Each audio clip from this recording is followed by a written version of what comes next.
찬양대 찬송회신 후에 이번 주일 말씀은 오남교회 이상현 담임 목사님께서 하나님 말씀 전거해 주시겠습니다.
다 같이 하나님께 기도하시겠습니다.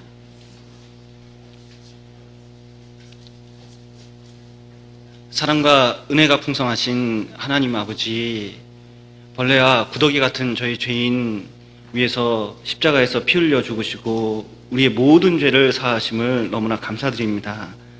우리가 구원을 얻고 또 몸된 교제 가운데서 교제하고 있습니다. 우리 이 교제를 통해서 더욱 하나님의 뜻을 알고 또 이 교제 가운데서 많은 은혜와 사랑을 받고 신앙생활을 점점 배워나갈 수 있도록 인도하여 주옵소서. 또 우리 주변에 가족 중에 또 이웃 중에 친인척 중에 이뤄진 영혼들 많이 있습니다. 우리가 담대히 입을 벌려 그들에게 복음을 전하고 또 우리를 통해서 더욱 구원받는 역사가 나타날 수 있도록 인도하여 주옵소서. 특별히 울산 지역에 이뤄진 영혼들 많이 있습니다. 그들이 한 명 한 명 돌아올 수 있도록 인도해 주시고 또 말씀을 듣고 깨달을 수 있도록 인도하여 주옵소서. 또 생활 중에 여러 가지 고난과 어려움 또 병이 있습니다. 그 가운데 주님만 의지할 수 있도록 인도해 주시고 또 주님께서 많은 위로로 채워주셔서 더욱 힘을 입어서 주님을 위해 살 수 있도록 인도하여 주옵소서. 또 오늘 있는 모든 일정 가운데 두루 역사하시기를 간절히 바라며 예수님 이름으로 기도드렸습니다. 아멘. 예. 고린도전서 6장 보시겠습니다. 고린도전서 6장입니다.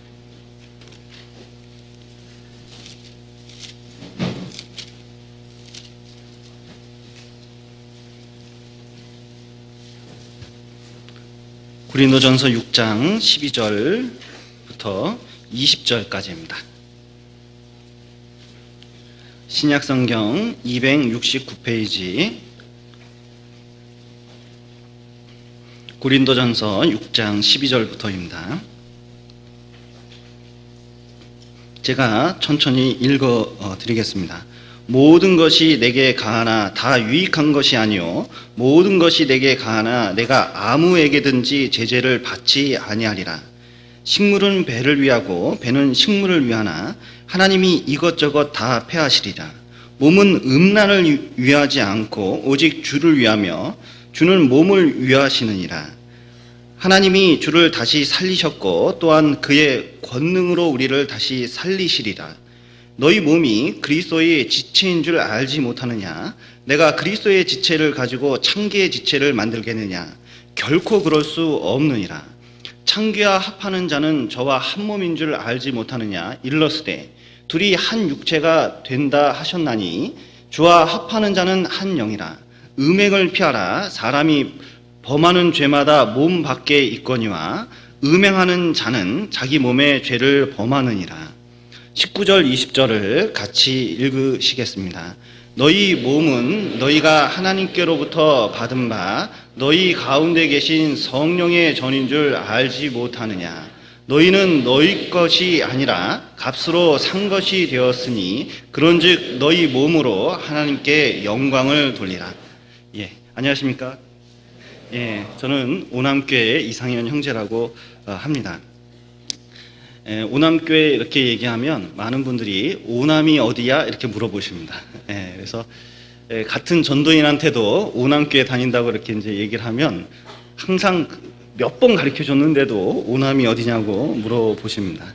그래서 어떤 분은 오남을 오산 옆으로 알아요. 그래서 그렇게 생각하시는 분들이 있는데 그렇게 생각하면 큰 오산입니다. 오남교회는 구리에서 자립을 했습니다. 그래서 구리에서 약 20분 정도 거리가 되고 그리고 수목원이 하나 있습니다. 광릉 수목원이라고 있고 사실은 외져서 그렇게 유명한 곳은 아닙니다. 그래서 혹시 연고가 있으면 위에서 기도해 주시고 또 그 전도해 주셨으면 감사하겠습니다. 저희들이 맨 처음에 성인이 44명으로 자립을 했습니다. 그런데 작년에 한번 그 2008년도에 얼마나 늘었나 계산해 봤더니 74명이었고 또 수양이 끝나고 이제 올해 얼마나 전도됐나 봤더니 명단상 100명이더라고요. 그래서 현재 교제에 일요일 날 그냥 대충 한 번이라도 나오시는 분들이 지금 100명 정도 모이고 있습니다. 그리고 오남을 기억하실 때 성경에 등록된 이름입니다. 그래서 역대상 2장 26절에 보면 그 여라무알의 아들 오남 이렇게 되어 있습니다. 성경에 등록된 거룩한 이름입니다. 울산은 없잖아요. 그래서 꼭 오남을 기억해 주시고 이렇게 기도해 주시길 부탁드리겠습니다. 오늘은 고린도전서 6장 12절부터 20절까지의 내용을 한 절 한 절 살펴보면서 너희 몸으로 하나님께 영광을 돌리라는 제목을 가지고 몇 가지 교훈을 얻어보겠습니다. 이 고린도 교회는 굉장히 음란한 곳이었습니다. 그래서 이 고린도 지역이 지역적인 특색이 있는데 이쪽이 항구고 이쪽이 항구입니다. 그리고 큰 이제 거제도 같은 큰 섬이 있는데 섬같이 이렇게 육지인데 이렇게 있습니다. 그래서 삼면이 바다로 뚫려져 있고 그리고 무역이 굉장히 활발한 양쪽으로 활발한 곳이라서 그 뱃사람들이 많이 있었습니다. 그리고 철학도 많이 발달되고 도시도 고린도도 굉장히 발달된 도시라서 그리고 이 신전이 많이 있었습니다. 경제적으로 부유하고 신전이 많이 있고 학교도 많이 있고 배운 사람도 많고 그런데 사회는 점점 음란해져가는 그러니까 뱃사람이 많아서 그랬던 것 같습니다. 그래서 고린도에 보면 지금도 많은 신전이 발견되는데 유명한 신전이 뭐냐면 산이 약 고도 800m 위에 이 산이 마른 목걸로 되어 있습니다. 그러니까 이렇게 되어 있는데 그 위에다가 아프로디테의 신전을 세워놨습니다. 근데 그 아프로디테라는 것은 바카스 신은 술의 신이죠. 그래서 바카스 신에게 경배한 다음에 술을 먹습니다. 이 아프로디테는 다산의 신이에요. 그러니까 성적인 신입니다. 그래서 사제들이 약 1000명 정도 있었다고 하는데 이 아프로디테라는 신에게 경배한 후에 제사 의식 중에 성적인 의식이 있습니다. 그래서 이 공창처럼 변한 곳이 있어서 이 고린도 사람들은 음란하다는 게 죄인지 모를 정도로 음란이 많이 퍼져 있던 그런 도시였습니다. 그래서 로마 시대 때도 고린도 사람처럼 행한다 이런 말이 있을 정도예요. 그러면 무슨 뜻이냐면 매춘 행위를 한다 그런 의미로 쓰였답니다. 경상도 남자 같다 그럼 무슨 뜻일까요? 무뚝뚝하다 뭐 그런 뜻과 비슷합니다. 경상도 남자는 뭐 세 가지 말만 한다며요. 집에 오면 아는 밥도 자자 이렇게 얘기한다는데 사실인지는 전혀 모르겠습니다. 어쨌든 이 고린도 사람들은 굉장히 음란했습니다. 이 폼페이하고 고린도가 유명했는데 폼페이는 도시가 통째로 남아있죠. 거기 보면 아주 음란한 사진. 그래서 교통 표지판 중에 하나는 남자의 성기로 표현을 한 것도 있어가지고 사실은 굉장히 음란한 도시였습니다. 그러니까 가는 곳마다 눈을 뜨면 그런 게 눈에 뜨기 때문에 구원받은 사람이 성적인 순교를 지킨다는 게 쉽지 않은 도시인 게 틀림없습니다. 그런데 고린도 지역에서 이렇게 살던 그리스도 사람들이 구원을 받고 교회 가운데 들어왔는데 이 교회 가운데 들어오면서 옛 습성을 잘 버리지를 못하는 거예요. 그래서 구원받은 사람이 사회에 영향력을 미쳐야 되는데 오히려 구원받은 사람이 사회에 영향력을 받는 경우가 있습니다. 광주교회는 매곡동에 약 1000명 정도의 성도가 있습니다. 그러니까 한 동에 1000명 정도의 성도가 있어요. 그래서 지나가면 다 성도님입니다.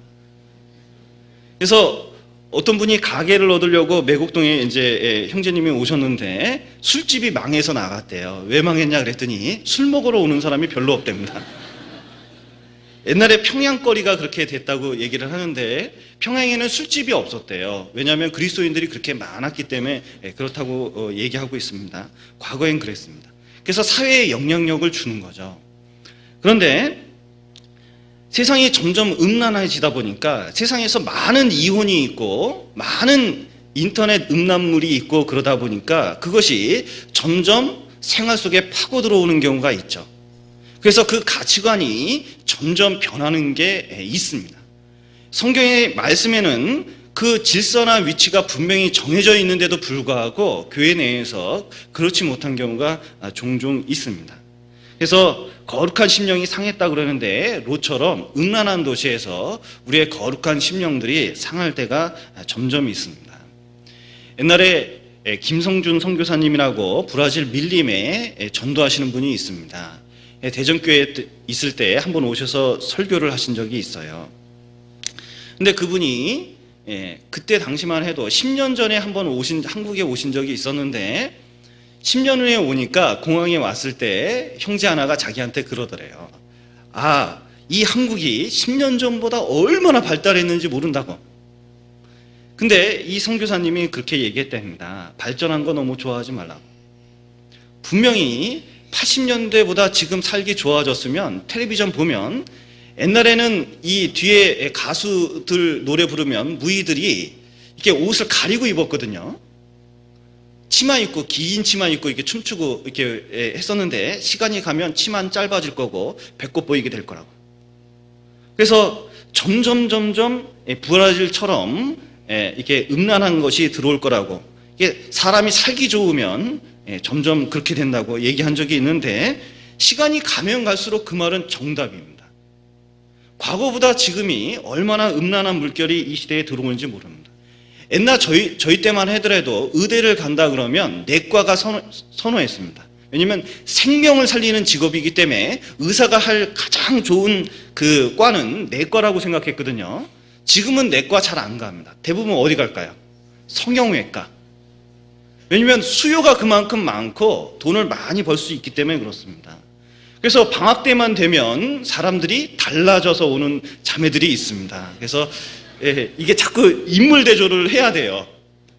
그래서 몇 년 후에 보면 이 자매가 옛날에 그 자매인지를 모르는 경우도 본 적이 있었습니다. 그래서 뭐 TV 선전에도 보면 여자 피부는 권력이다라는 광고도 있고 꽃보다 남자, 그래서 꽃미남이 유행이죠. 저희 때 같았으면, 옛날 같았으면 제비족이라고 그럴 텐데, 근데 요즘은 꽃미남이라고 얘기하고 있습니다. 그만큼 몸이나 외모에 관심을 갖고 있죠. 그래서 몸짱 얼짱이 굉장히 득세를 하는 시대에 우리가 살고 있습니다. 그리고 동영상이나 이런 것들이 인터넷도 굉장히 자극적인 영상이 있고 결국 호르몬 분비를 이렇게 이제 시켜서 뭐냐면 이 어떤 성적인 자극이 있는 그런 그 그림들이 가판대에서 점점 팔고 인터넷에 들어오고 점점 쉽게 접근할 수 있는 시대에 있습니다. 문제는 뭘까요? 한번 들어가면 나오기가 힘들다는 겁니다. 이 그리스도인이 고린도 교회도 이런 고린도 사회상을 보고 사람들이 두 가지 철학이 있었습니다. 하나는 금욕주의입니다. 그래서 어떠냐면 이런 사회상을 보고 반응이 두 가지 있는데 첫 번째는 금욕주의예요. 떨어져서 사는 겁니다. 그래서 어떤 방법을 사용하든 이런 상황에서 벗어나는데 이 금욕주의, 그때 당시 스토아 학파와 에피쿠레스 학파가 있었는데 이 금욕주의 갖는 사람들이 이런 생각을 가지고 있었다 합니다. 육체는 영혼에 해가 된다고 생각을 하는 거예요. 그러니까 영혼하고 육체하고 분리를 했답니다. 그래서 어떻게 하냐면 영혼은 영원한데 육체는 영원하지 않기 때문에 이 육체의 부활을 믿지 않았거든요. 이게 더럽고 취하기 때문에 이 육체는 영혼의 무덤이다. 그래서 고통을 가야 된다고 생각을 했고 죽은 자의 부활을 믿지 않아서 고린도 교회에 들어왔습니다. 그래서 고린도전서 15장에 보면 부활을 믿지 않는 고린도 교인들에게 부활을 강조하는 것을 볼 수가 있습니다. 지금 고린도전서 6장의 문제가 되는 것은 쾌락주의입니다. 뭐냐면 이 육신이 문제가 된다면, 이 육체가 문제가 된다면 이 육체를 욕구를 만족시키라는 거예요. 너무 배고파가지고 일을 못한다 그러면 가장 좋은 방법이 뭘까요? 먹어라, 그런 뜻입니다. 사람은 성적인 육체의 욕구가 있기 때문에 그것 때문에 영적인 침체가 올 수가 있는데, 왜냐하면 욕구가 있으니까 그걸 해결하지 못하면 이상하게 문제가 생기는 경우가 있잖아요. 차라리 채워라, 이게 밥하고 똑같이 생각을 했어요. 그런데 이 몸, 그리스도인의 이 몸이 얼마나 중요한지 그거와 대조시켜서 고린도전서 6장 12절부터 20절까지 얘기하고 있는 겁니다. 여기 방탕한 그리스도인들이 어떻게 주장을 하고 있는지 12절부터 13절까지가 있는데 한번 보시겠습니다. 모든 것이 내게 가하나 다 유익한 것이 아니요 모든 것이 내게 가하나 내가 아무에게든지 제재를 받지 아니하리라. 식물은 배를 위하고 배는 식물을 위하나 하나님이 이것저것 다 폐하시리라. 몸은 음란을 위하지 않고 오직 주를 위하며 주는 몸을 위하시느니라. 여기 방탕한 그리스도인들이 주장하는 두 가지 내용이 있습니다. 하나는 뭐냐면 구원받았기 때문에 모든 게 가하다, 그렇게 주장을 했습니다. 또 하나는 뭐냐면 식물은 배를 위해 배는 식물을 위해 있기 때문에 욕구는 채워야 된다, 이런 주장을 한 거예요. 그 주장에 대해서 그리스도인들이 몸을 어떻게 사용해야 되는지, 그리고 구원받은 그 자유를 어떻게 사용해야 되는지 설명하고 있는데 그 교훈을 좀 얻어보겠습니다. 첫 번째는 이 사람들이 모든 것이 가하다 이렇게 생각을 했거든요. 나는 구원받았기 때문에, 영원한 속죄를 받았기 때문에 율법에 매이지 않는다. 율법이 나를 통제할 게 무엇이 있느냐.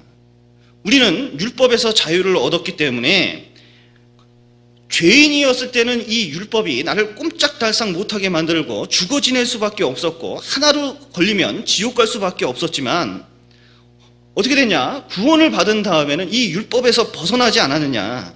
예수님께서 십자가에서 율법에서 벗어났기 때문에 그 율법의 요구를 십자가에서 예수님이 죽음으로 치렀기 때문에 우리는 율법의 요구에서 자유를 얻지 않았냐? 그러니 이제 나는 걸릴 게 없다.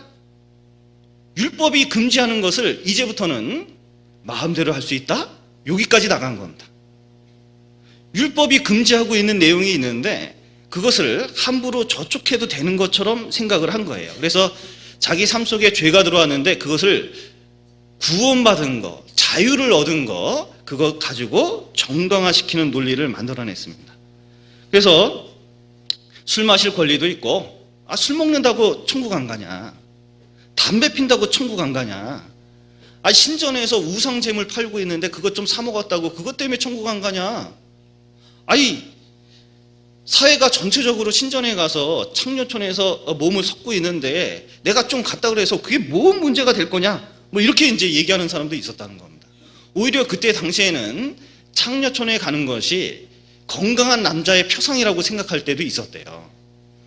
지금도 보면 진짜 요번에 미국 국회의원이 문제를 일으킨 경우 있죠.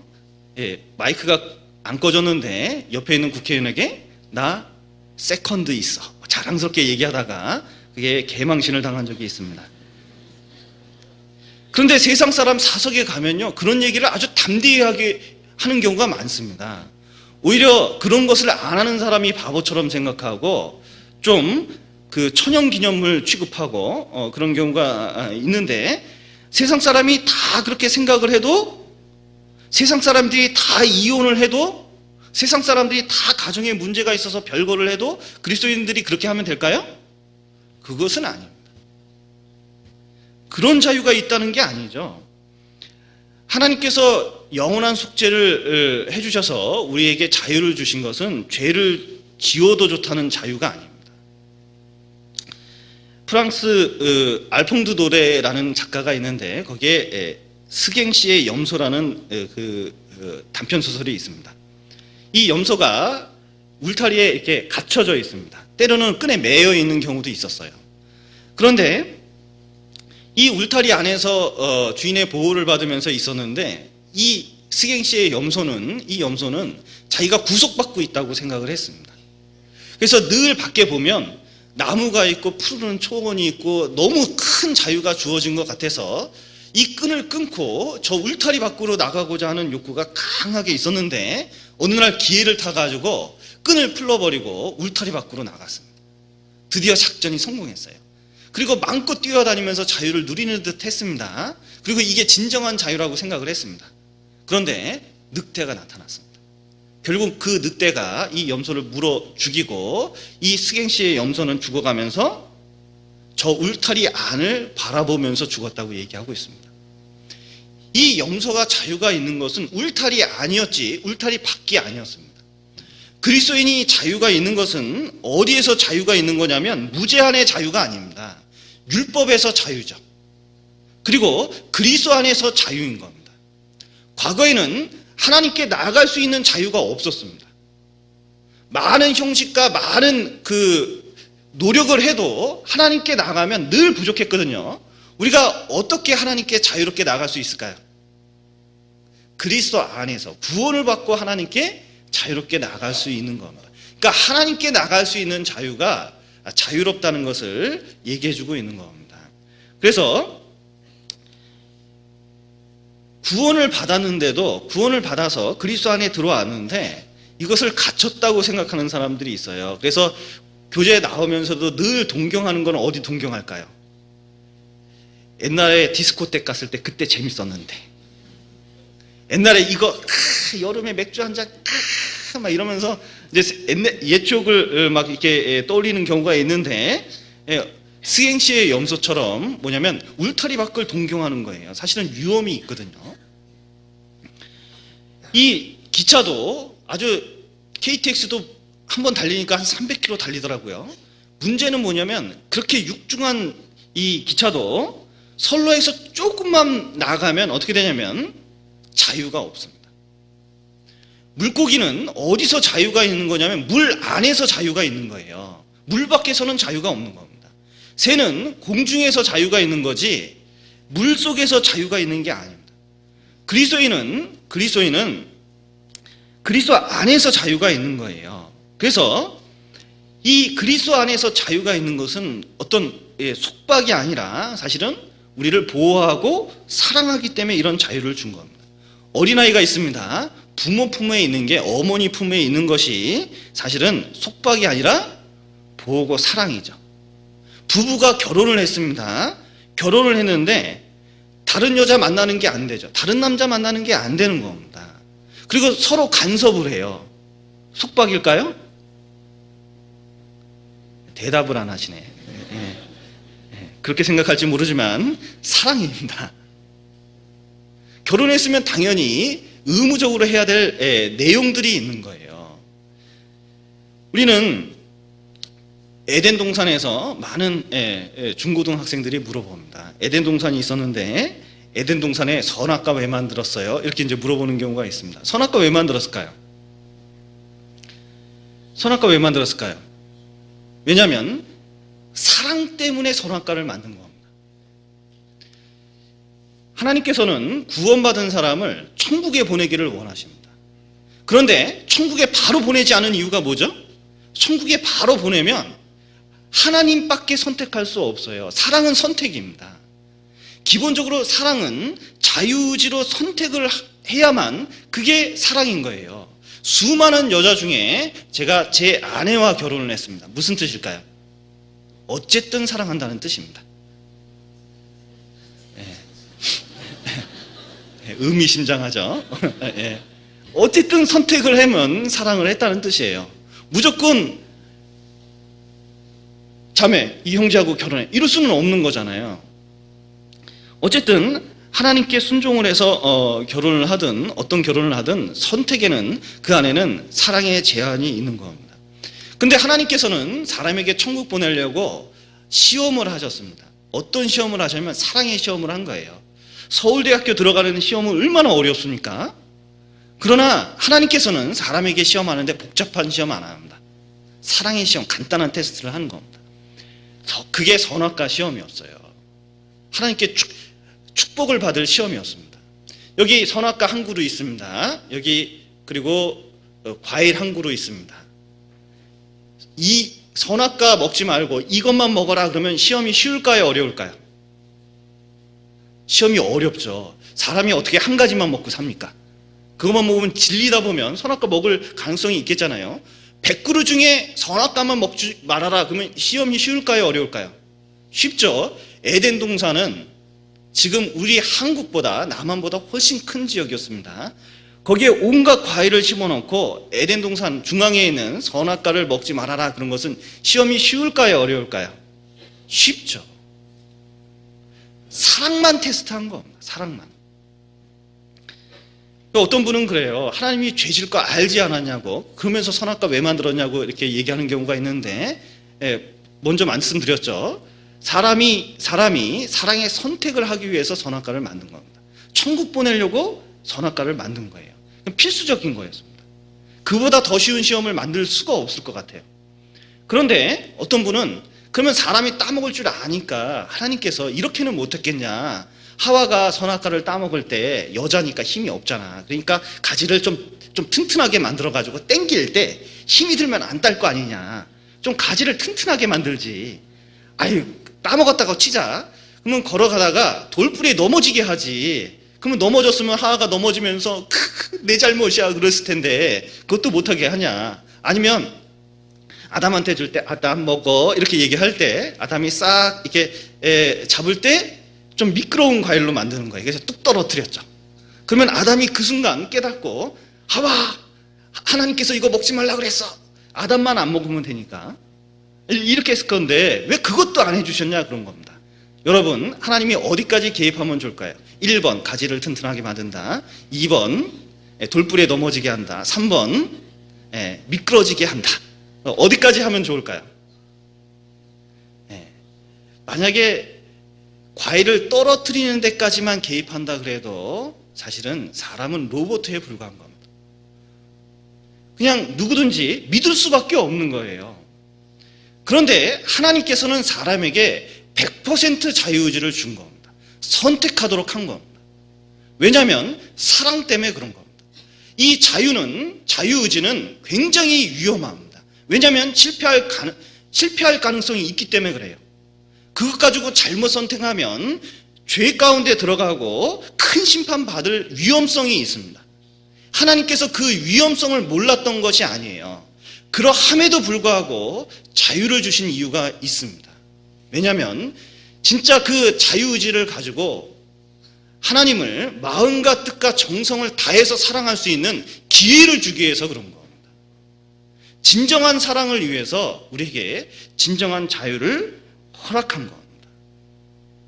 그런데 마귀는 하와한테 쏙싹거려서 선악과를 만든 것이 속박이고 구속이고 완전한 자유가 아니고 그것을 먹어야만, 불순종해야만 큰 자유가 있는 것처럼 얘기한 겁니다. 그런데 우리에게 자유를 주신 것은 하나님을 더 올바로 사랑하고 더 올바로 신앙생활을 할 수 있도록 자유를 준 겁니다. 사실은 구원을 받으면 그때부터 진정한 자유가 있습니다. 다른 교회에서 신앙생활 하셨던 분들이 있어요. 어떤 분은 장로도 하고 어떤 분은 권사도 하고 어떤 분은 집사도 하셨습니다. 그러다가 저희 전도집회 말씀을 듣고 구원을 받으셨어요. 그리고 교회에 나옵니다. 그런데 그때는 신앙생활 열심히 했는데 지금은 신앙생활이 잘 안 된다고 하시는 분들이 있습니다.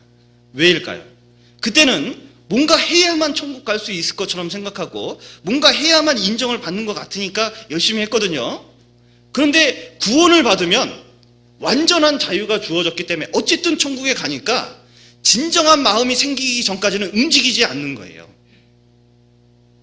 그래서 하나님께서 영원한 속죄를 주셨다는 것은 우리에게 영원한 자유를 주셨고 그를 통해서 진짜 내가 하나님을 진정으로 사랑하는지 진정으로 사랑하지 않는지 매 순간 매번 그것을 보고 있습니다. 그러니까 우리는 이 자유를 올바로 사용할 필요가 있습니다. 먼저는 한번 보시죠. 어떻게 올바로 사용해야 되는지 12절에 있습니다. 모든 것이 내게 가하나. 사실은 구원받은 이후에는 어떤 죄가 있더라도 천국 가는 것은 확실합니다. 모든 것이 가하나 다 유익한 것이 아니요. 이렇게 돼 있죠. 뭐냐면 모든 것이 가하지만 자유가 주어졌지만 그것이 내게 유익한 것인가 해가 되는 것인가 그것을 생각해 볼 필요가 있습니다. 내가 이 일을 하면 정말 내 신앙에 유익이 되는지 아니면 오히려 그 자유를 사용한 그 일이 내게 신앙적인 해로움을 주는지 생각해 볼 필요가 있습니다. 사실은 옛날에 탈북자하고 한번 얘기해 본 적이 있습니다. 탈북하셨거든요. 그 탈북자가 거기에는 많이 있다고 얘기를 들었습니다. 근데 탈북해서 국가에서 한 탈북자에게 드는 비용이 수시로 돈이 이제 들어가고 한국에서 생활할 수 있도록 지원을 해줍니다. 근데 한 사람에게 한 1억 정도 비용이 들어간대요. 굉장히 많은 투자를 하는 거죠. 그리고 이렇게 자유를 주고 돈도 주고 어떻게 일할 수 있도록 이렇게 훈련도 시키고 이렇게 여러 가지 일을 하는데, 근데 탈북자들이 한국에 와서 적응 못하는 탈북자들이 그렇게 많대요. 분명히 자유가 주어졌는데, 북한에 있을 때보다는 분명한 자유가 주어졌는데 착각을 해서 그렇습니다. 왜냐하면 자유민주주의 국가에 가서는 지상 낙원이기 때문에 마음대로 먹고 살아도 되는 줄 알아요. 일할 생각을 못 한대요. 자기 좋아하는 술만 퍼먹는 데입니다. 그래서 오히려 타락한 삶으로 사는 경우가 많이 있대요. 그래서 결국은 그 자유를 육체의 기회로, 그러니까 배우고 더 훈련하고 이렇게 살아가야 되는데 육체의 기회로 삼아서 결국은 자기를 오히려 해롭게 하는 경우도 종종 있다고 합니다. 그런데 우리가 구원을 받은 이후에 어떻게 생활하고 있습니까? 주일날 아침에 보면 꾸벅꾸벅 조시는 분들이 있습니다. 왜 그럴까? 고민을 해봅니다. 왜 그럴까? 10중 8구는 늦게 잤습니다. 왜 늦게 잤을까? TV하고 씨름을 했겠죠. 인터넷과 씨름을 했겠죠. 삶을 낭비하고 있는 겁니다. 이게 유익한지 해로운지 그걸 모르고 사람들이 온통 TV에, 온통 인터넷에 뭐냐면 그것을 자꾸 투자하기 때문에 자꾸 자기 영혼을 이 생명 없는 곳으로 자꾸 인도해가지고 이 영혼이 생동감이 없는 경우가 많아요.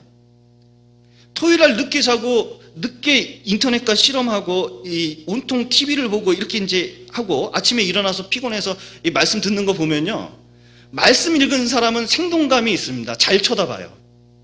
그리고 뭔가 살려는 의지가 있습니다. 근데 피곤한 사람은 어떻습니까?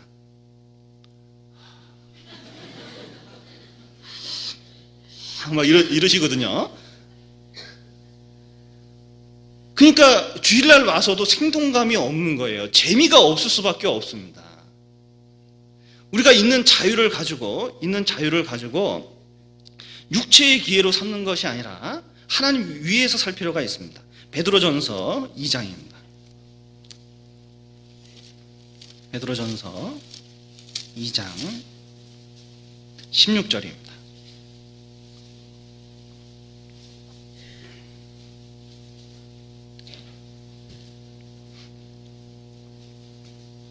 (16절) 2장 16절입니다. 같이 읽으시겠습니다. 자유 하나 그 자유로 악을 가리우는 데 쓰지 말고 오직 하나님의 종과 같이 하라. 우리가 자유가 있지만 이 자유를 가지고 악을 가리우는 데 쓰지 말자. 사실은 우리가 드러난 죄보다 숨겨진 죄가 얼마나 많을까요? 사실은 형제자매가 모르고 남들이 모르는 죄를 품고 있는 경우가 얼마나 많이 있습니까? 은근히 그것을 즐기는 경우는 얼마나 많이 있겠습니까? 그런데 그 죄가 자기 영혼을 무너뜨릴 수가 있다는 거예요. 그 죄가 나를 얽어매일 수 있습니다.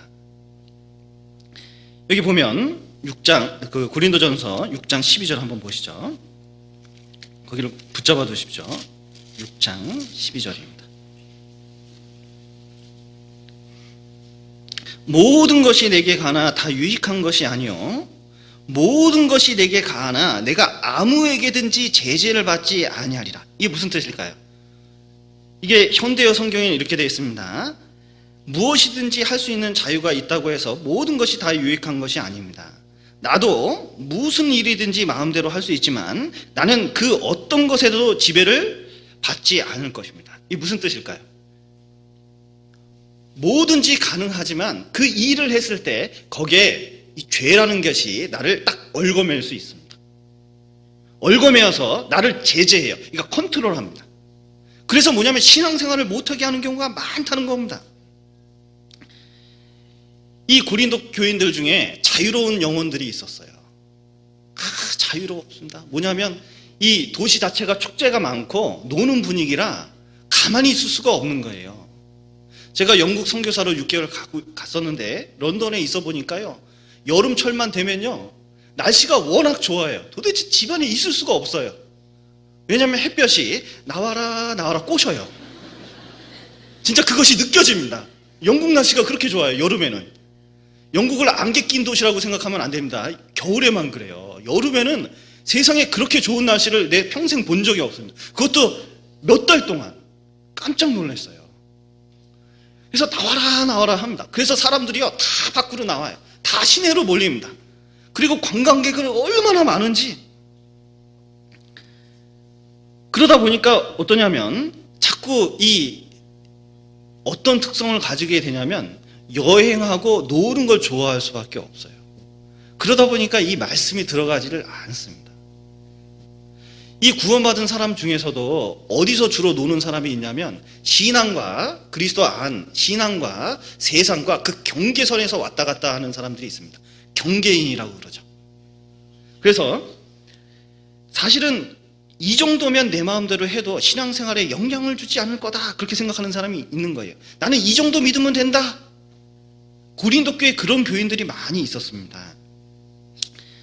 그런데 그런 죄 때문에 얼마나 많은 사람들이 신앙 안에서 떠났는지 모릅니다.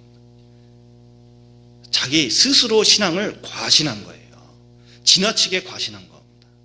넘어질까 조심해야 되는데 스스로를 나는 신앙이 이 정도면 괜찮다 생각을 하는 겁니다. 신앙생활 잘하다가 넘어진 사람은 얼마나 많이 있습니까? 여러분 그거 아셔요? 경계에 있는 사람이 얼마나 위험하신지 아십니까? 제가 광주에 있을 때 담양에 대나무 숲이 있었는데 대나무가 늘 잘리는 대나무가 있습니다. 어디가 제일 먼저 잘릴까요? 가장 바깥에 있는 대나무입니다. 여러분 북한이 있는데 국경선에서 왔다 갔다 하면 잡힙니다. 미국 기자도 북한 땅에 5분 들어갔다 나왔는데 잡혔대잖아요. 5분입니다. 5분.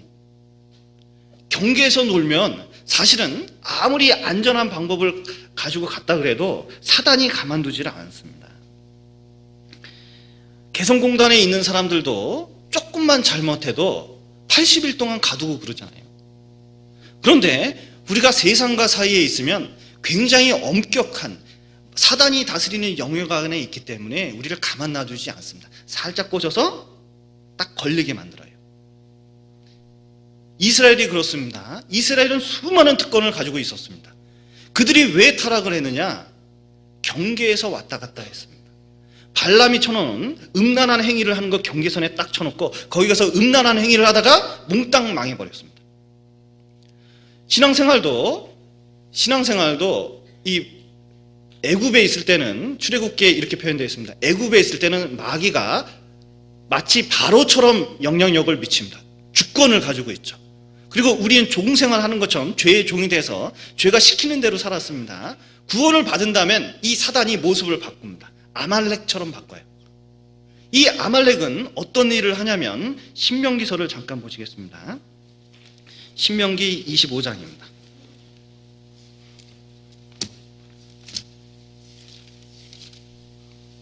신명기 25장 17절입니다. 고린도전서 6장을 붙잡으시고 신명기 26장 17절을 보시겠습니다. 너희가 애굽에서 나오는 길에 아말렉이 내게 행한 일을 기억하라. 18절 신명기 25장 18절입니다. 곧 그들이 하나님을 두려워하지 아니하고 너를 길에서 만나 너의 피곤함을 타서 내 뒤에 떨어진 약한 자들을 쳤느니라. 어떤 사람을 쳤냐면 진 안에 있는 사람을 친 게 아니라 피곤하고 약해서 진에서 떨어진 사람들을 쳤다는 거예요. 아말렉의 모습입니다. 마귀는 누구를 치려고 그러냐면 모든 사람이 공격 대상이지만 제일 먼저 공격하는 사람은 뭐냐면 신앙이 세상과 가까운 사람이 먼저 칩니다.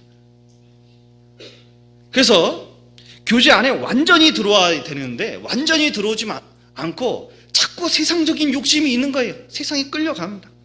그러니까 결국은 정말 귀중한 구원을 받고 하나님 위해서 살 수 있고 수많은 하나님의 영광과 특권을 가지고 있음에도 불구하고 그것을 아무것도 사용하지 못하는 일이 종종 있습니다.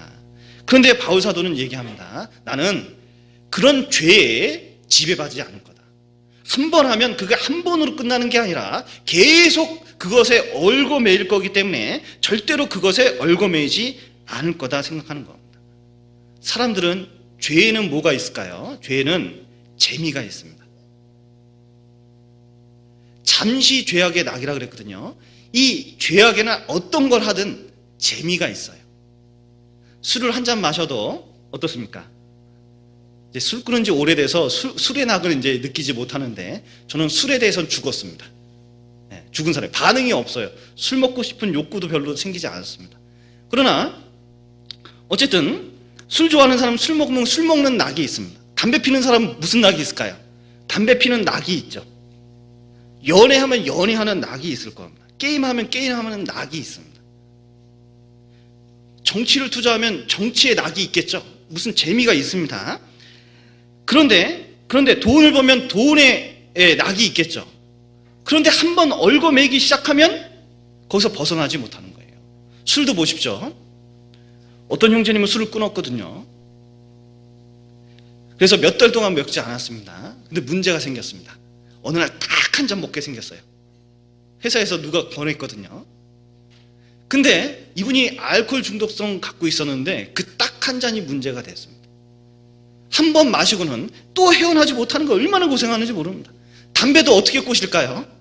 딱 한 개 피만. 게임도 어떻게 할까요? 요즘 인터넷 게임이 굉장히 성인도 많이 하더라고요. 그래서 중독된 사람도 많이 있습니다. 그래서 돈을 많이 투자해요. 거기서 헤어나지 못하는 경우도 있습니다. 한 번 빠지면 얽어매서 나오지 못하는 거예요. 돈도 마찬가지입니다. 어떤 자매님은 신앙생활 잘하다가 돈 벌 수 있는 것만 딱 생기면 신앙생활 모두 포기해버립니다. 뒤도 안 돌아봐. 상담을 해야 될 건데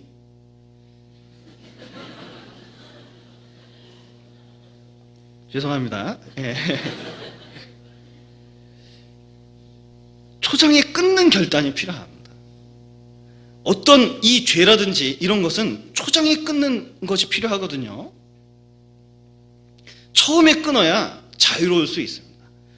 점점 들어가면 들어가면서 헤어날 수가 없어요. 인터넷 음란 사이트가 있습니다. 그런데 인터넷 사용하는 사람의 75%가 음란물을 접속해 봤대요.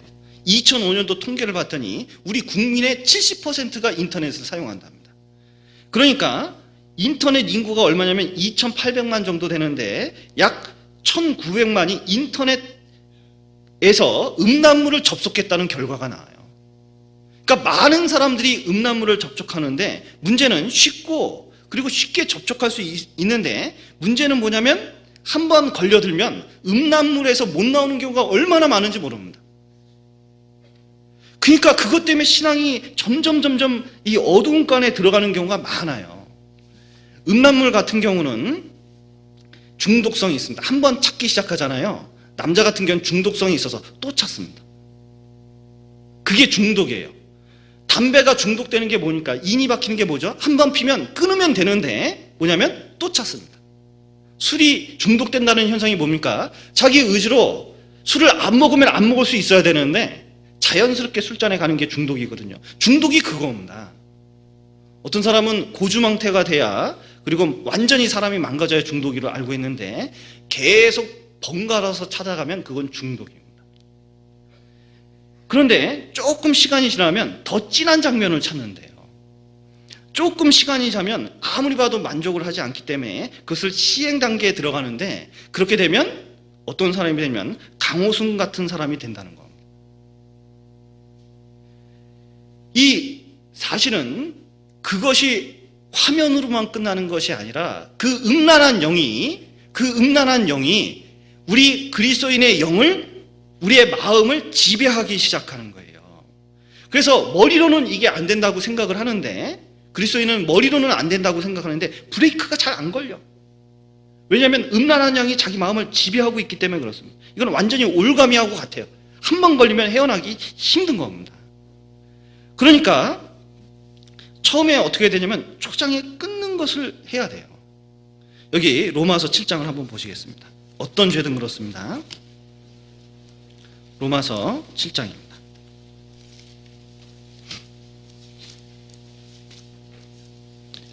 특히 육신에 관한 것은 이런 특성을 가지고 있습니다. 7장 22절입니다. 로마서 7장 22절입니다.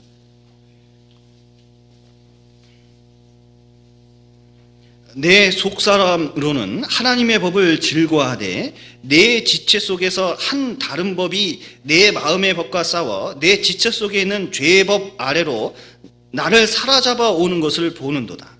오라 나는 공고한 사람이로다. 이 사망의 몸에서 누가 나를 건져내랴.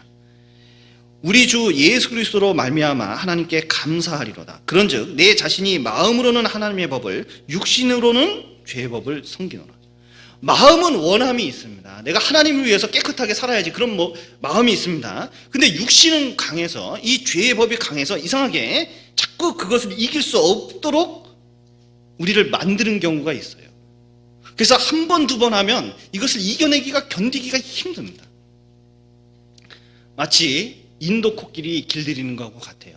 여러분 인도 코끼리 이 세상에서 가장 무서운 동물이 뭔지 아세요? 사자 아닙니다. 호랑이 아닙니다. 인도 코끼리래요. 그래서 싸우면 인도 코끼리를 이길 수 있는 동물이 하나도 없다고 얘기하고 있는데 이 인도 코끼리는 힘이 장한 사람입니다. 그래서 한번 힘을 쓰면 나무 뿌리도 뽑힌대요. 그래서 벌목에 많이 이 인도 코끼리를 사용하는데 사실은 화가 나면 인도 코끼리를 제어할 수 있는 방법이 없대요. 그런데 이 인도 코끼리를 길들이는 방법이 있는데 어렸을 때 낳자마자 오렌지색 쇠줄을 목에다 건댑니다. 그리고 말뚝에다 딱 박아놓는데요. 그러면 어렸을 때 여러 가지 애를 써보는데 결국은 끊지 못하고 나중에는 그 오렌지색 줄에 매어가지고 순종한답니다. 그리고 이제 나중에 성인 코끼리가 되면 힘이 100배가 증가한대요. 그래서 아무도 제어할 수 없는 지경이 딱 이르는 경우가 있는데 그때 사육사가 무엇을 가지고 나왔냐면 오렌지색 줄을 쫙 보이면 어떻게 되냐면 이 코끼리가 놀랍게도 그 줄 아무것도 아닌데 얌전해진답니다. 근데 우리도 그런 게 있어요. 어떤 형제님이 계셨는데 구원을 받고 갑자기 신앙생활 하는데 TV가 걸렸습니다. 자기 방에 있는 TV. 너무너무 이 문제가 됐어요. 왜냐하면 성경을 읽어야 되는데 습관적으로 어디에 갈까요? 리모컨. 띡 틀어놓고 생활을 해요. 그러니까 이게 문제가 됐습니다. 야, 내가 이래서는 안 되지. 하나님 위해서 살아야지. 그래서 기도 가운데 있다가 그게 잘 안 되니까 결심을 했습니다. 코드를 뽑아 놓기로 했어요. 코드를 뽑았습니다. 그 다음날 왔는데 코드 꽂고 있는 자신을 발견하더래. 도저히 안 되겠다 싶더래요. 그래서 어떻게 했냐면 안테나를 꺾었답니다. 그래가지고 쓰레기통에 버렸대요. 일주일 뒤에 쓰레기통 뒤지고 있는 자기 모습을 발견했답니다. 그래서 연결하고 보고 있는데 이게 도저히 안 되겠는 거예요. 그래서 이 전선을 끊어버렸대요. 근데 2주일 뒤에 그걸 잊고 있더랍니다. 그러니까 한번 습관이 들면, 죄된 습관이 한번 얽혀지면 그것조차도 굉장히 힘든 거예요. 그래서 우리는 사실은 이런 것에서 벗어나야만 진정한 자유를 누릴 수가 있습니다. 죄는 얽매이게 하는 특성이 있기 때문에 그렇습니다. 근데 여러분, 우리가 얼마나 많은 것에 얽매여져 있습니까? 그러니까 신앙생활 하는데 활기가 없는 거예요. 정말 자유인처럼, 하나님께 있는 자유처럼 즐겁게 살지 못하는 이유 중에 하나가 뭐냐면 얽매여져 있는 죄 때문에 그런 겁니다. 또 하나는 고린도전서 10장을 보시죠. 고린도전서 10장입니다. 10장 23절입니다.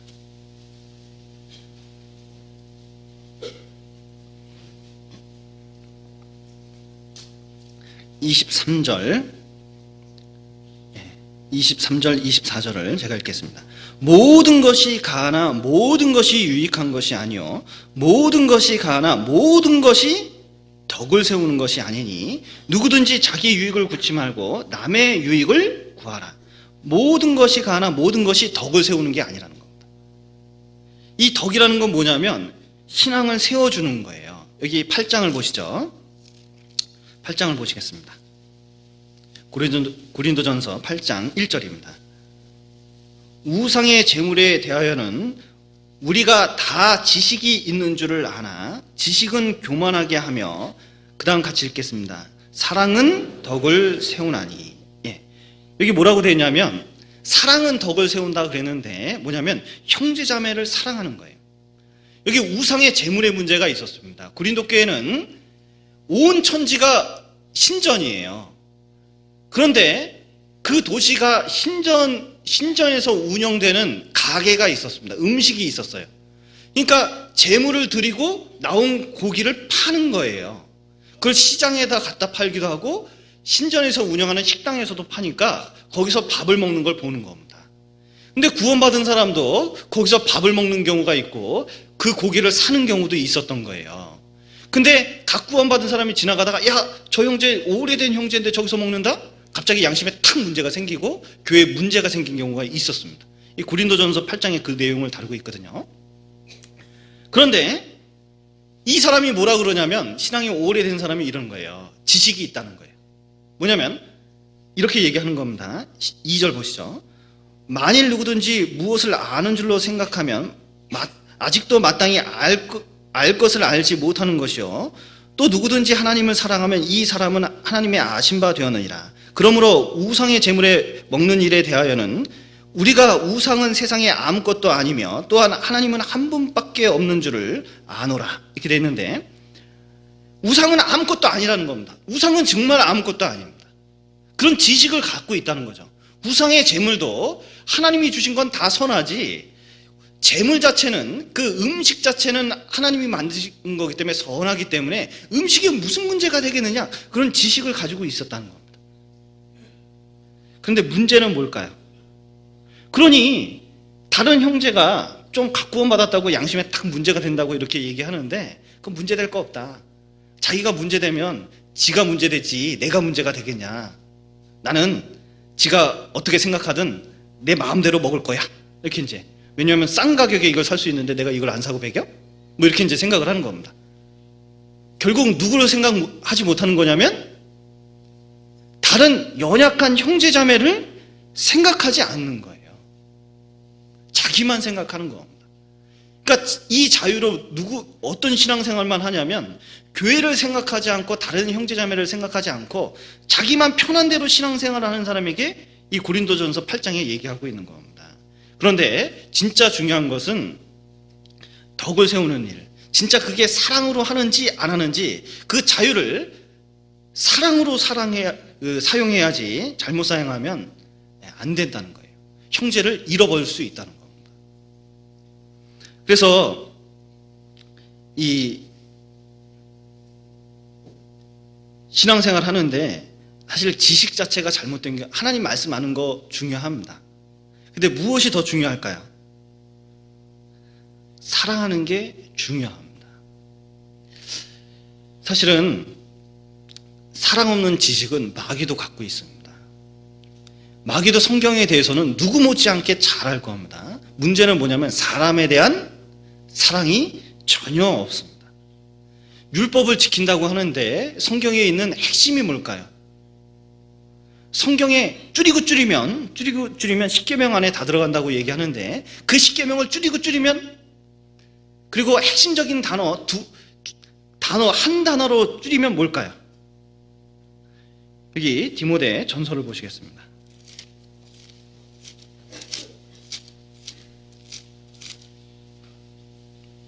디모데전서 1장 5절입니다.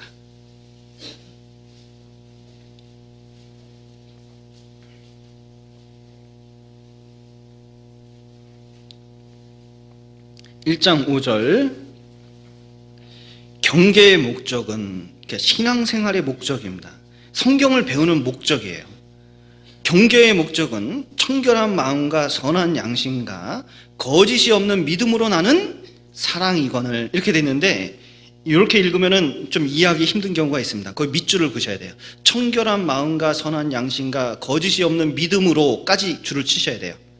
그리고 그것이 무엇을 꾸며주는 말이냐면 사랑이거늘을 꾸며주는 말입니다. 그러니까 줄이면 무슨 말이냐면 경계의 목적, 신앙생활의 목적은 무엇이냐? 사랑이다, 그런 뜻입니다. 그 사랑이 어디서 나냐면 청결한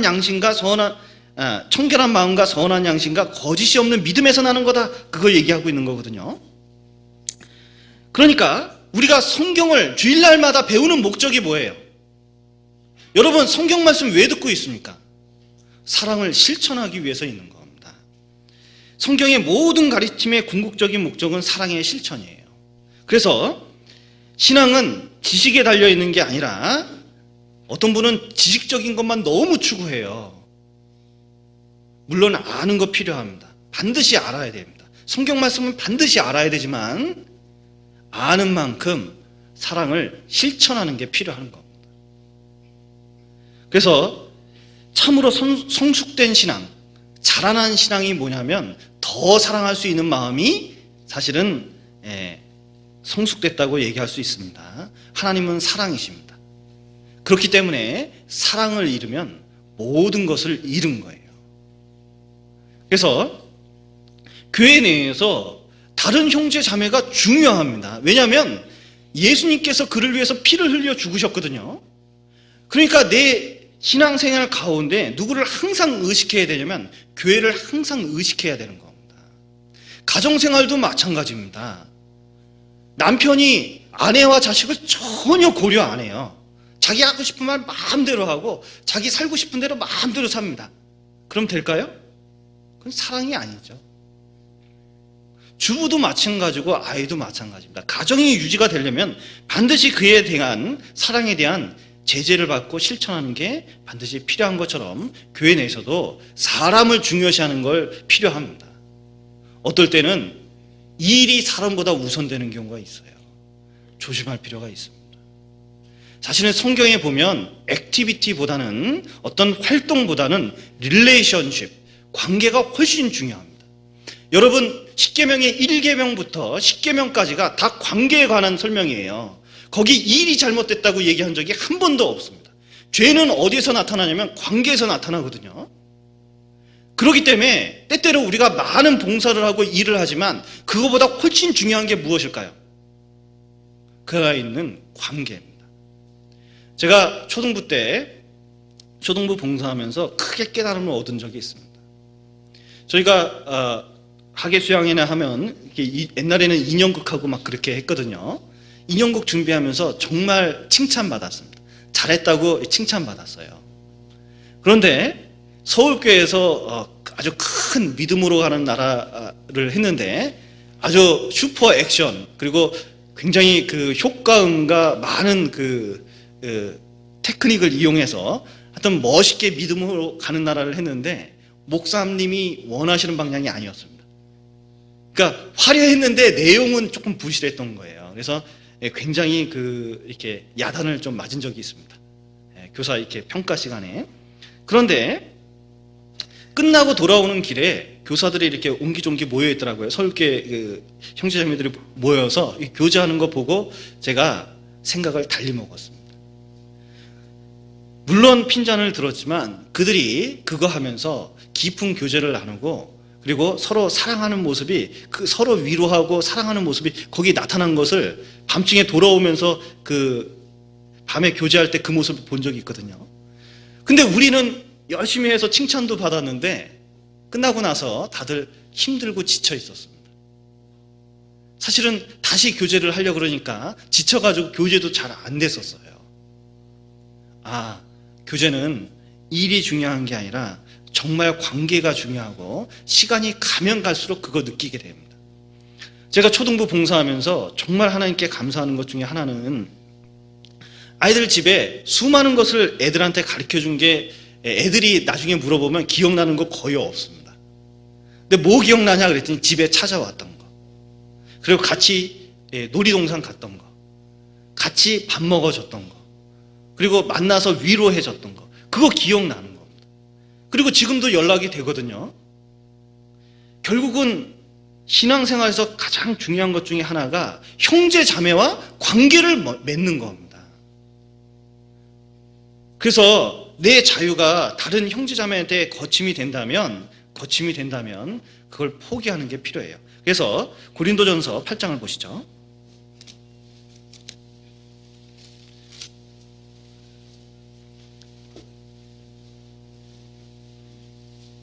11절부터 보겠습니다. 11절부터 13절까지 내용을 같이 읽어보겠습니다. 그러면 내 지식으로 그 약한 자가 멸망하나니 그는 그리스도께서 위하여 죽으신 형제라.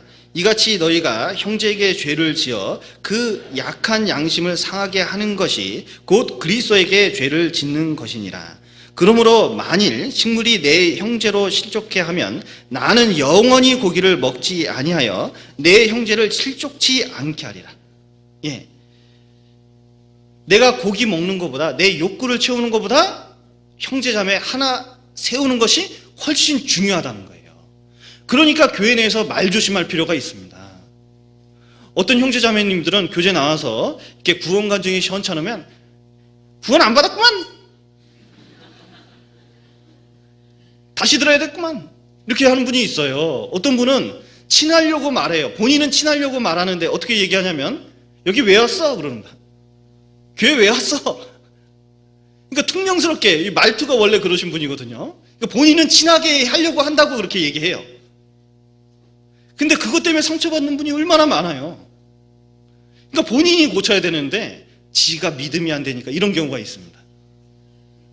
그래서 사실은 그 약한 형제 상하게 하는 게 그리스도를, 사실은 그리스도께서 그를 위해서 죽으신 형제이기 때문에 사실은 예수님께 죄를 짓는 겁니다. 내가 말하는 자유가 있다고, 또 무엇을 할 수 있는 자유가 있다고 함부로 할 것이 아닌 겁니다. 교회 내에서는 그렇습니다. 또 이 고린도전서 7장을 보시겠습니다. 7장이 아니라 6장이죠. 6장을 보시겠습니다.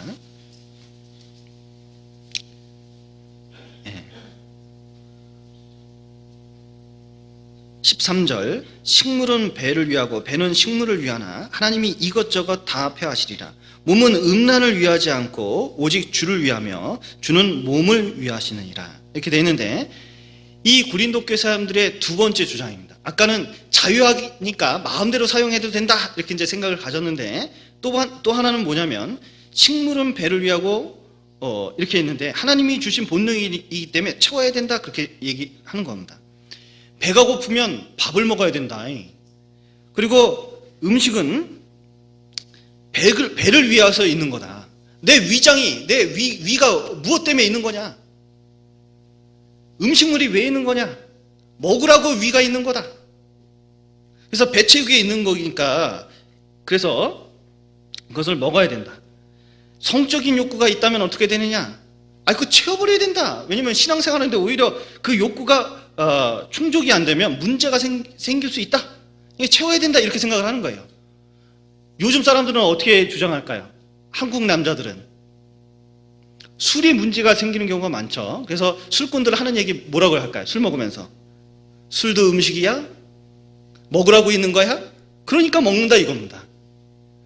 그런데 그게 그렇지 않다는 거예요. 사단은 이 말장난 가지고 죄를 정당화시키는 경우가 있는데, 사실은 음식을 먹는 것은 하나님 말씀에 위배되는 것도 아닙니다. 사실은 성적인 행위도 결혼이란 테두리 안에서는 죄가 아니죠. 그 외에 결혼 테두리 밖에서 하는 죄가 아주 심각한 문제를 일으키는 겁니다. 그래서 우리는 식물을 위해서 사는 게 아닙니다. 위가 있다 그래서 배고픔을 채우려고 사는 게 아니고, 성적인 욕구를 채우기 위해서도 사는 게 아닙니다. 그리고 하나님께서 이 둘 다를 다 만드셨지만, 배도 만드시고 먹을 것도 만드셨고 성적인 욕구도 만드시고 그 대상도 이렇게 만들었는데, 둘 다 만드셨는데 그 둘 다 만드신 목적이 뭘까요? 사실은 하나님의 영적인 교훈을 깨닫게 하기 위해서 그런 걸 만든 겁니다. 먹는 거 무엇을 교훈하고 있을까요? 먹는 것, 영적인 말씀 먹을 것을 얘기하고 있는 거잖아요. 결혼은 무엇을 얘기하고 있을까요? 뭐냐면 결혼해서 연합이라는 것을 가르쳐주기 위해서 성도 허락하신 겁니다. 하나님께서는 그런 목적을 가지고 있거든요. 그런데 보시죠. 13절, 식물은 배를 위하고 배는 식물을 위하나. 이 고린도 사람들이 주장하는 바였는데 하나님이 이것저것 다 어떻게 해요? 폐하시리라. 그러니까 식물과 배는 다 순간적인 거예요. 영원한 세계에 가서는 아무것도 안 낳는다는 겁니다. 다 없어지고 마는 것이라는 거예요. 그런데 성적인 욕구도 그렇다는 겁니다. 그것도 영원한 세계에 들어가면 그런 시스템조차도 없어진다는 거예요. 우린 천사들처럼 완전히 변하게 되어 있습니다. 그런데 그 몸이 왜 중요하냐면 한번 보시죠. 몸은 음란을 위하지 않고 오직 주를 위하며 주는 몸을 위하시느니라. 이 몸은 무엇을 위해서 있을까요? 성적인 욕구 채우라고 있을까요? 그게 아니라는 겁니다. 주님을 위해서 있다, 그 얘기하고 있는 거거든요. 눈 왜 주셨을까요? 눈 왜 주셨을까요? 보라고. 근데 뭘 봐야 될까요? 뭘 봐야 될까요? TV 보라고? 인터넷 보라고 있을까요? 가장 핵심적인 성경을 보라고. 또 믿음의 눈으로 이 신령한 것들을 보라고 있는 거잖아요.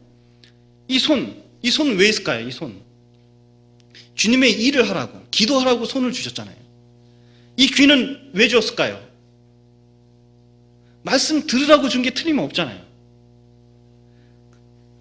지정의도 그렇습니다. 우리가 왜 지식을 쌓아야 되냐면 성경 지식을 쌓을 필요가 있기 때문에 지식을 주신 거예요. 그리고 이 감정도 왜 주셨냐면 성경을 읽으면서 감동을 받을 수 있도록 감정도 허락하신 겁니다. 의지도 왜 주신 거냐면 뭔가 결단할 문제가 있으니까 의지도 주신 거예요. 하나님께서 우리를 위해서 뭔가 할 수 있는 것이 있기 때문에 그렇습니다. 여러분, 영혼이 중요하지만 이 몸 무시하면 안 됩니다. 사람은 영혼 몸이 완전히 이 결합된 거예요. 완전히 하나입니다. 이 영혼하고 몸하고 분리될 수 있을까요? 이거 뛸 수 있을까요? 이거 영혼하고 몸하고 뛸 수 있을까요? 예, 죽으면 그렇게 돼요. 죽으면. 근데 살아있을 때만은 어떻게 될까요? 완전히 하나가 되는 겁니다. 완전히 하나가 돼 있어요. 그렇기 때문에 어떤 영향력이 있냐면 이런 것입니다. 정신적인 고통을 받으면 몸도 이상이 오는 경우가 있어요. 또 몸이 이상이 있으면 마음에도, 정신에도 영혼에도 영향을 주는 경우가 있습니다. 그렇기 때문에 하나님께서는 몸과 혼과 영혼 몸이 하나님 오실 때까지 잘 보존되기를 원하시고 있습니다. 그래서 여기 하나님께서 몸을 위하신다 이렇게 되어 있는데 하나님께서는 우리 몸을 위하시고 있습니다. 그래서 우리의 필요가 뭔지 아셔요. 그리고 우리 연약함을 알기 때문에 도와주시려고 하십니다. 결국은 주님 오실 때 우리 몸이 어떻게 될까요? 그때 완전히 몸의 구원이 이루어지게 돼 있어요. 우리 몸을 굉장히 귀중하게 생각한다는 것을 깨달을 필요가 있습니다. 그런데 우리 몸이 왜 귀중하냐면 한번 보시죠. 14절, 하나님이 주를 다시 살리셨고 또한 그의 권능으로 우리를 다시 살리시리라. 어떻게 되냐면 이 몸을 어떻게 할 거냐면 하나님께서 예수님을 살렸습니다. 부활시켰죠. 그런데 우리 몸도 어떻게 되냐면 이 죽어서 없어지는 것 같지만 그거를 다시 부활시킬 거라고. 근데 부활시킬 때 어떤 걸 기초로 부활하냐면 엠마오로 가는 제자가 예수님 알아봤을까요? 못 알아봤을까요? 맨 처음에 못 알아봤죠. 나중에 알아봤습니다. 근데 나중에 우리가 부활하는 것은 어떻게 부활하냐면 이것을 기초로 해서 뭐냐면은 부활하는 겁니다. 그래서 부활하게 되면 우리 이 몸으로 어떻게 살았느냐, 어떻게 사용했느냐에 따라서 부활 때 모습이 달라져요. 그렇기 때문에 이 몸을 잘 보존될 필요가 있습니다. 바울은 눈이 안 좋았죠. 그리고 몸이 썩 좋지 않았습니다. 왜냐하면 고난이 많았기 때문에.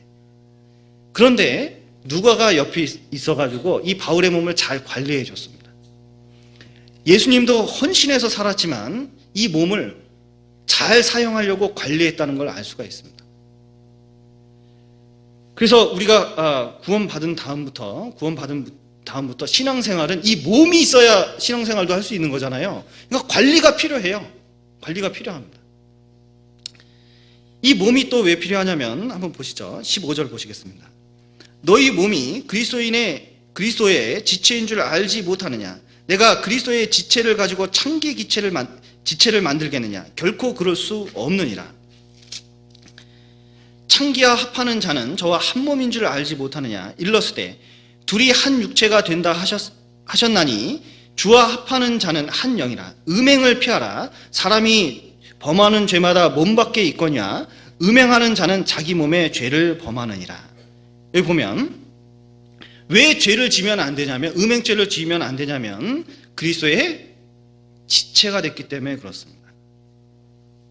성경에 보면 연합이 나오는데 우리가 구원을 받으면 그리스도와 연합이 됐습니다.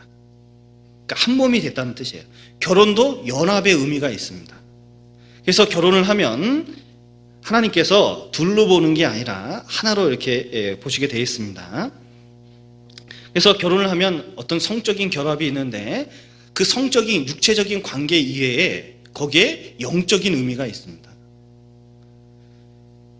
이 구원받은 것도 이 결혼하고 이제 상관이 있는데 구원을 받으면 예수 그리스도와 우리가 결혼을 한 겁니다. 결혼을 한 겁니다. 그래서 침례식은 뭐 한 거죠? 결혼식을 한 거죠. 의식입니다. 그러니까 어떻게 되냐면 완전히 연합되어 있기 때문에 우리가 이 눈에 보이지는 않지만 하나님의 수족이 되는 거예요. 그런데 창기하고 결합하면 어떻게 될까요? 이 몸이 창기의 지체가 되는 겁니다. 이상하게 이 그리스도의 몸에서 띄어져 나가가지고 창기하고 결합하면 뭐냐면 음란한 어떤 특성을 가지고 있는데 이 창기는 순결하지 않는 특성을 가지고 있잖아요. 그런데 이 창기하고 결합을 하면 이 영적인 상태가 어떻게 되냐면 이 몸에서 창기의 특성이 나타납니다. 그래서 성적인 욕구가 계속 있게 돼요. 그래서 이 거룩한 예수 그리스도의 지체를 더럽히는 특성을 가지고 있다는 겁니다. 예를 들어서 결혼을 했는데 딴 여자하고 만났다. 그럼 어떻게 될까요? 왜 문제가 될까요? 사실은 자기 육체를 더럽힌 게 아니라 아내와 연합되어 있기 때문에 아내를 더럽힌 거예요. 아내를 창기에게 팔아넘긴 거하고 똑같은 겁니다. 죄죠. 자식을 창녀촌에 넘길 수 있습니까? 그런데 더 심한 건 뭐냐면 구원받은 그리스도인이 그리스도를 창녀촌에 넘길 수가 있을까요? 그럴 수 없다는 겁니다. 도저히 상상하기도 어렵다는 거예요. 우리는 구원을 받으면 이것이 구원받고 그냥 자연인 상태로 있는 것이 아니라 이것은 소속이 어디 거냐면 예수님 거라는 거죠. 그런데 그것을 함부로 사용하는 것이 이 문제가 된다는 겁니다. 그래서 음행이 왜 이혼의 조건이 되냐면 다른 사람과 하나가 되는 사건이기 때문에 그렇습니다. 나하고 하나가 되는 게 아니라 다른 사람하고 하나가 됐기 때문에 나하고 떨어져 나가서 나뭇가지가 잘려져서 다른 나뭇가지에 붙는 거하고 똑같은 거거든요. 그러니까 문제가 아주 심각해져 가는 거예요. 어린아이가 부모의 보호에서 떨어져 나가는 것 같고 잠언은 성경에 보면 소가 푸주로 가는 것 같고 새가 그물에 딸려드는 것하고 같습니다. 그래서 우리 몸은 장래의 주님 것뿐만 아니라 현재에도 주님 것이기 때문에 이것을 잘 컨트롤할 필요가 있습니다. 그래서 음란은 음란으로 끝나는 게 아니에요. 그래서 소돔과 고모라 보십시오. 음란죄 때문에 망했습니다. 그리고 다윗이 밧세바 음란죄 진 다음에 완전히 가정이 파괴되고 얼마나 큰 고통이 있었습니까? 그래서 이것은 육체적으로 끝나는 것이 아니라 음식 먹는 거하고 전혀 달라서 분명히 영적인 문제가 반드시 따라오게 돼 있으니까 이것은 절대로 금해져 있는 겁니다. 그러니까 이런 문제에 대해서 어떻게 하는 게 제일 좋으냐? 성경에 어떻게 되어 있을까요? 직장에 갔는데 어떤 섹시가 자꾸 눈짓을 하고 좀 친하게 지나고 너무 성격이 좋은 거예요. 집에 가면 아내는 어떨까요? 아내가 다정스럽게 하는 경우가 없죠. 첩과 아내의 차이가 무엇입니까? 첩은 가면은 그렇게 다정스럽게 한대요. 아내의 특징은 뭡니까? 전혀 다정스럽지가 않아요. 그래서 이렇게 남편을 시킬 일이 준비되어 있고 바가지 긁을 게 준비되어 있는 건 틀림없는 것 같습니다. 그런데 좀 다정스럽게 해줘야 되잖아요. 그런데 사회생활하면서 조금 자기한테 다정스럽게 하는 남자나 여자가 있으면 마음이 가는 경우가 있습니다. 그때 무슨 생각을 해야 될까요? 무슨 생각을 해야 될까요? 제일 먼저 해야 되는 특징이 뭡니까? 말씀을 떠올려야 되겠죠. 그래서 소가 푸주러 가는 그 구절을 열심히 암송하는 게 필요할 거고, 두 번째는 뭐가 필요할까요? 즉시 피하는 게 필요합니다. 요셉이 잘한 거죠. 요셉이 자꾸 아줌마가 눈짓을 하면서 요셉, 우리 한가하니? 하면서 일로 와방 뭐 이렇게 얘기했겠잖아요. 요셉 어떻게 했을까요? 같이 있지도 않았다 그랬거든요. 즉시 피했습니다. 그런데 집이 완전히 비어있고 웃옷을 잡고 우리 동침하자고 했을 때 요셉이 잘한 게 뭐죠? 웃옷을 빨리 뜯어가지고 빨리 피한 거예요. 도망친 겁니다. 이 요셉이 돌아보면서 사모님 이러시면 안 돼요. 우리는 넘어서는 안 될 선이 있잖아요. 이렇게 하기 시작하면 어떻게 됐을까요? 분명히 넘어갔을 게 틀림없어요. 여기 디모데후서 보시겠습니다. 디모데후서 2장 22절입니다.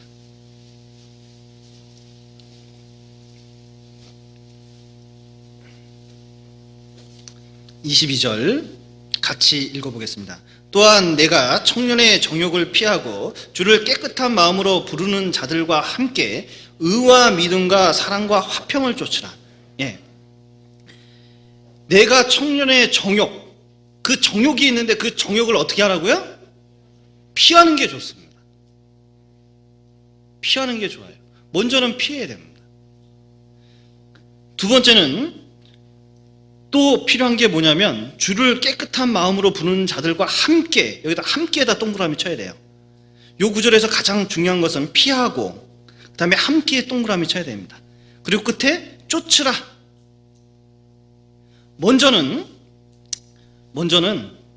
만약에 이 삼손이 드릴라의 유혹에서 피했다면 그날 그 사건 드릴라 만날 때 순간 고개를 돌려가지고 쟤는 창녀야 하면서 싹 가버렸으면 삼손은 지금 성경에 믿음의 위인 중에 위인으로 별처럼 하늘에서 빛났을 겁니다.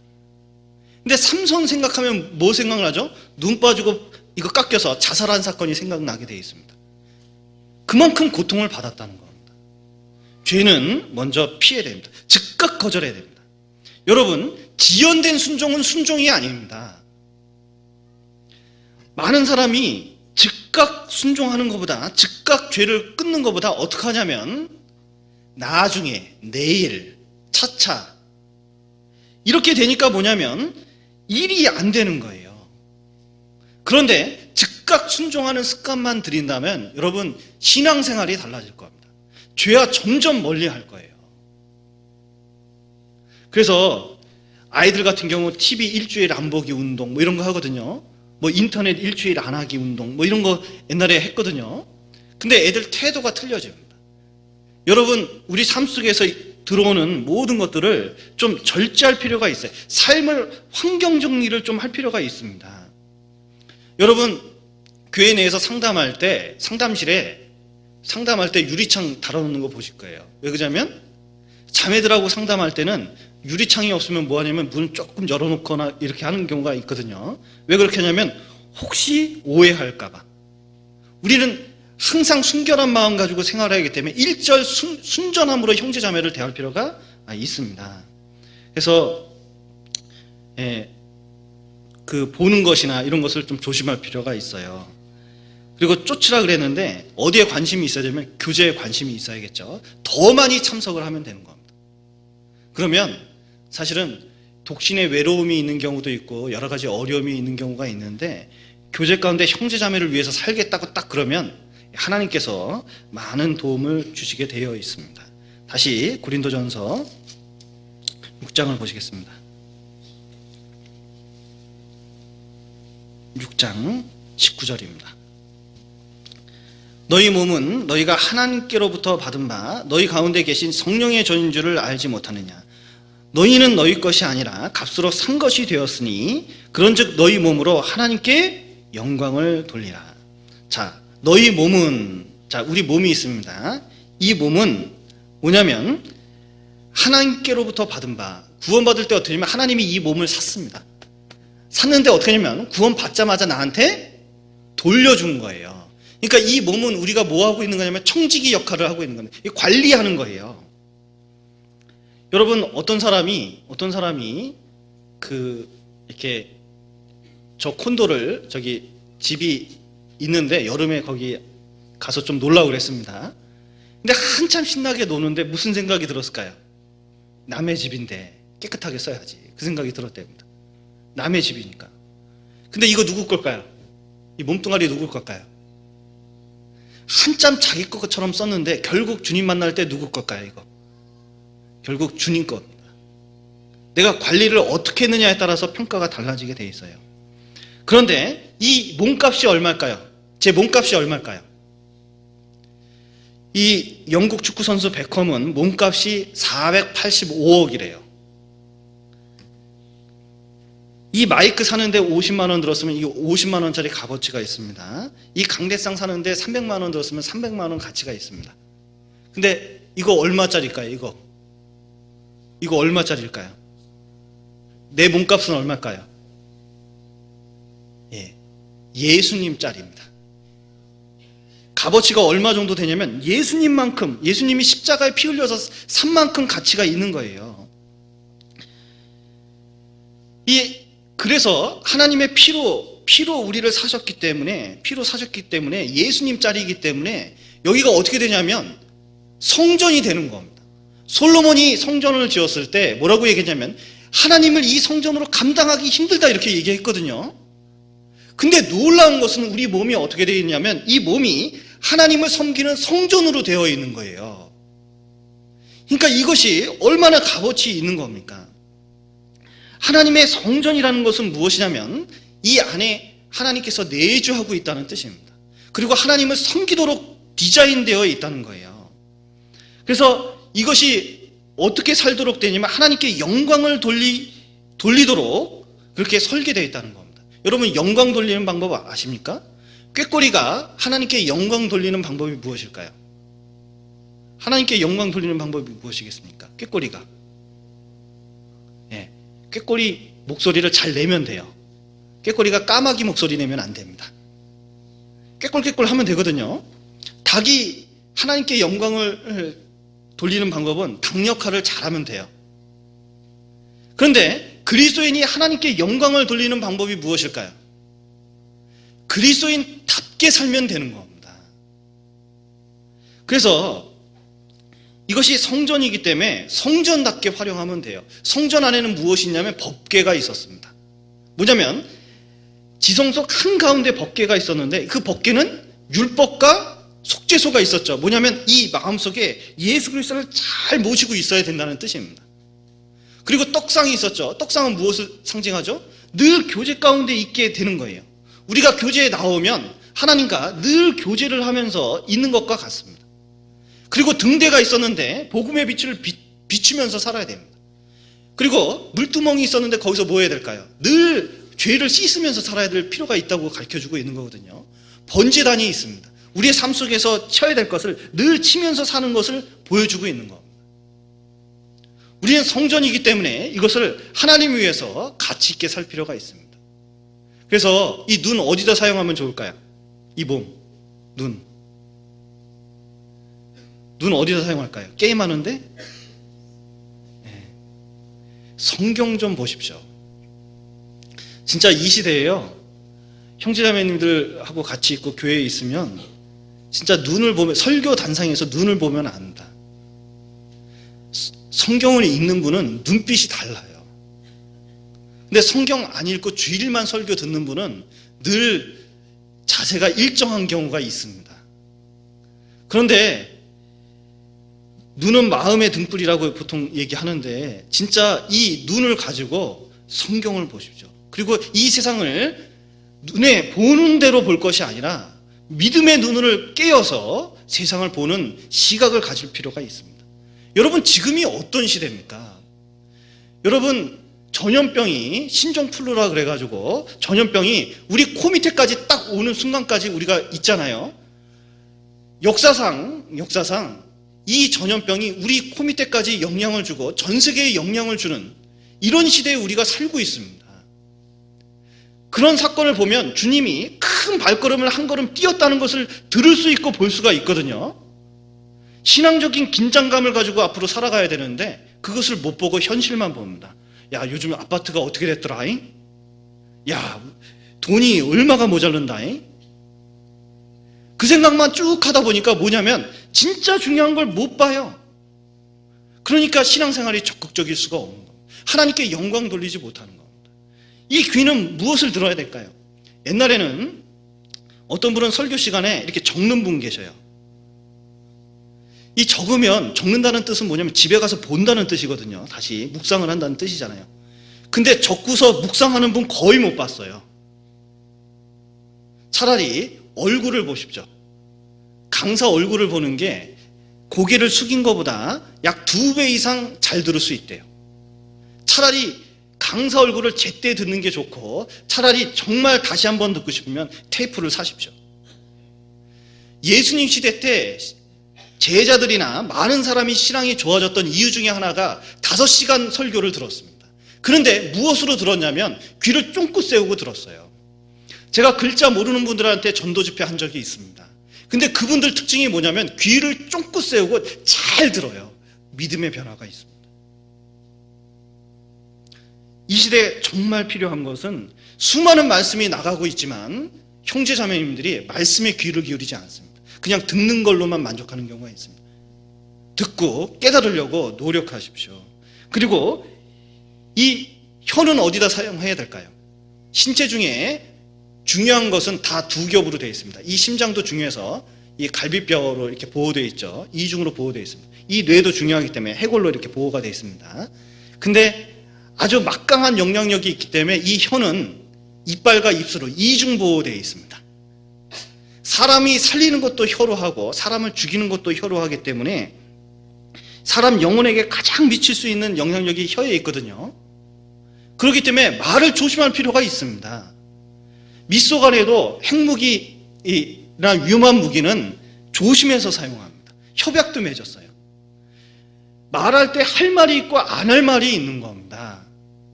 그런데 항상 이렇게 보면 꼭 사고 치는 분이 사고 치거든요. 그래 놓고 뭐라 그러냐면 난 원래 그래 그럽니다. 원래 안 그렇습니다. 고쳐야 됩니다. 그리고 이 손으로 진짜 일하는 손이 돼야 됩니다. 이 세상에 무의도식하는 사람이 얼마나 많은지 몰라요. 주님을 위해서 일을 해야 됩니다.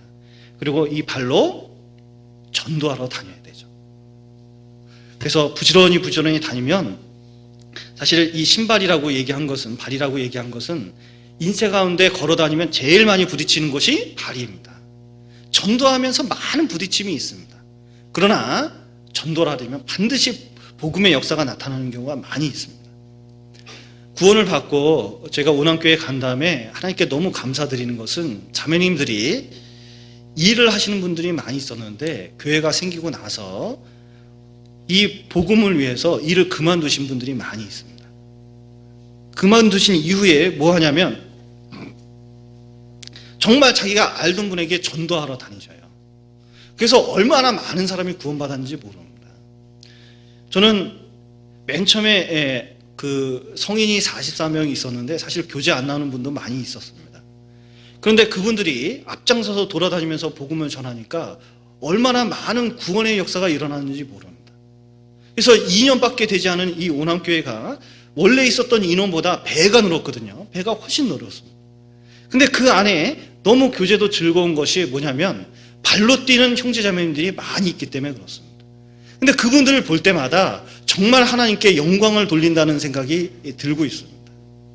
여러분, 우리 몸은 성령의 전, 성전입니다. 이것은 세상과 구별되어 있습니다. 이것은 하나님의 지체입니다. 그리스도의 지체입니다. 세상에서 가장 귀한 것이고 예수님의 피로 산 것입니다. 그렇기 때문에 합당하게 사용하는 게 중요합니다. 세상에 이혼의 물결이 들어오고 왠지 아내가 믿고 가정 내에 갈등이 있더라도 그분이 형제고 자매면 용서하는 게 필요합니다. 그리고 하나님께 순종함으로 그리고 음란한 일이나 그리고 세상에 있던 다른 교훈들을 받아들이지 말고 하나님을 위해서 사는 게 중요합니다.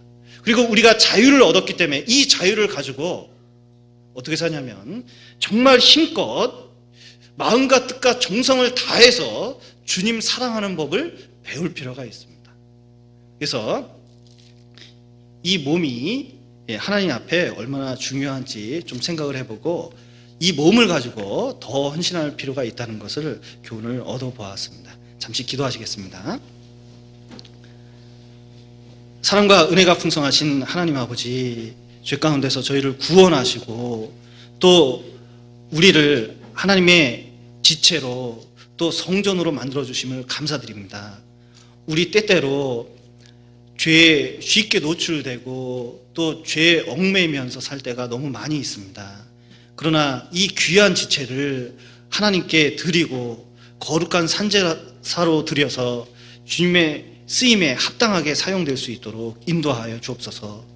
또 주님 만나는 날 이 몸이 거룩하게 되고 또 하나님 앞에 영광을 얻을 수 있도록 인도하여 주옵소서. 우리 삶 속에 여러 가지 어려움이 있습니다. 그러나 하나님 의지하면서 더욱 삶 속에서 주님 뜻을 이해하면서 하루하루 살아갈 수 있도록 인도하여 주옵소서. 오늘 소중한 시간 허락하심을 감사드리며 예수님 이름으로 기도드렸습니다. 아멘. 찬송가 369장 같이 부르시겠습니다.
광고 있겠습니다.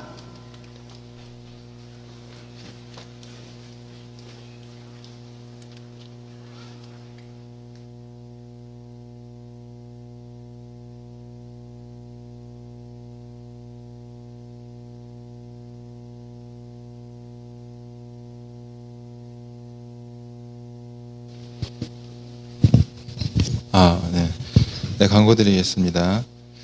오늘은 교구별로 모여주시기 바랍니다. 2시 반까지 청소 알려주셔서 다음 부서 모임 하는데 지장이 없도록 해주시기 바랍니다. 지난 주간 1교구 집회 무사히 마쳤습니다. 2교구 조집회가 계속해서 다음 주부터 있으니까요. 기도 부탁드립니다. 김혜리 자매님 집에서 박영일 전도사님 모시고 2교구 조집회 있습니다.